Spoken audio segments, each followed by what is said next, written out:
From super tech solidifying his name in Indy 500 history to fueling female empowerment, the Indianapolis Motor Speedway was not short of storylines in the 1970s. And now those stories are being shared at the Indianapolis Motor Speedway Museum. Here's a look at more of the pieces that helped shape the Speedway as we explore Indy 500 history decade by decade.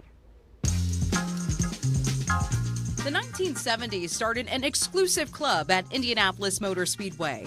In the decade where A.J. Foyt captured his record-setting fourth Indy 500 win, Al Unser was in quick pursuit.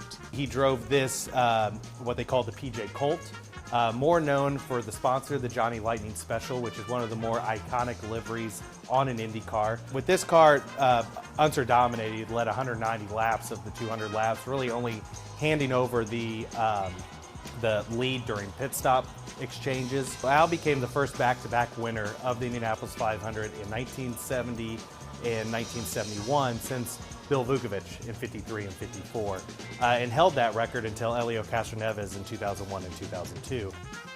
Unser was denied the three-peat, coming in second in 1972 as a rising powerhouse made its mark on Indianapolis Motor Speedway. 72 was that first victory that set the stage for the next 50 years of racing at Indianapolis. This right here is the 1972 Indianapolis 500 winning car driven by Mark Donohue. This was the start of what now is 20 Indianapolis 500 victories for Team Penske. It shows not only the dedication of Team Penske, but its lasting legacy. This was the first year that USAC allowed bolt-on wings or aerodynamic devices on the vehicles.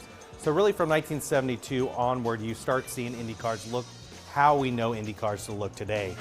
The decade broke barriers from speed to stereotypes, with the first lap exceeding 200 miles an hour and Janet Guthrie becoming the first woman to race in the Indy 500 in 1977. She actually showed up in 76 but did not qualify for the race. 77 she qualifies for the Indianapolis 500, but unfortunately once again engine issues ends her day pretty early in that race. 1978 she shows up with the Wildcat chassis that's behind me, a sponsorship with Texaco that she put together herself, and not only did she qualify for her second Indianapolis 500, she would finish in the top 10 of 9th, and she would become the highest finishing female driver in the Indianapolis 500 all the way until 2005 when Danica Patrick surpassed that with her finish that year. 1978 also marked the return of Al Unser to Victory Circle, achieving a feat no one else ever matched, winning each of the 500-mile races at Indianapolis, Pocono, and Ontario in a single season. Al becomes a three-time winner of the 500 with the Chaparral, the Lola, that he ran that year. It's a pretty unique car because talking to Al, he would win the Triple Crown at that time. Checkered flag falls.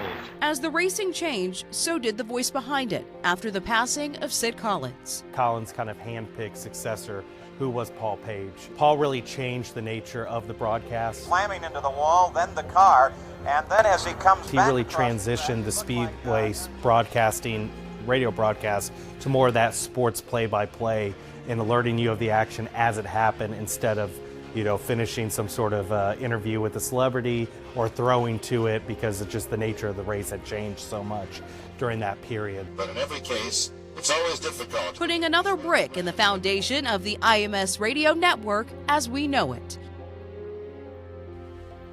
Incredible history there at that IMS museum. That does it for us here on First at 4.